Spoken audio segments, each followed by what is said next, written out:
Coming up on this episode of Inside the Epicenter. You know, church planting, it takes a lot of different forms in a lot of different places. Our nation is involved in a lot of church planting in inner cities and various other things.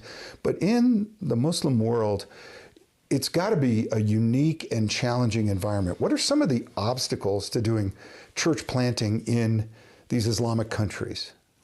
Well, religion is so tightly defined in these countries that for a Muslim to casually begin attending a Christian church in a place like Egypt, for example, could mean not only the death of that Muslim background believer, but also the death of that church.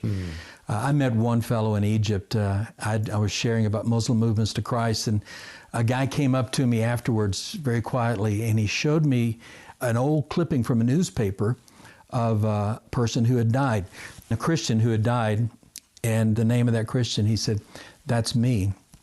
I said, "What?" He says, "I've taken that identity because my name was Muhammad such and such." He was a Muslim who had come to faith, and he had taken the identity of a person who had died so that he could live within the Christian community. So that's how hard it was for him to survive. That is fascinating. I don't think too many of our listeners have ever encountered something as dramatic as that. He actually assumed the identity of a dead Christian who had, because of his traditional Christian status, was probably able to function. Exactly.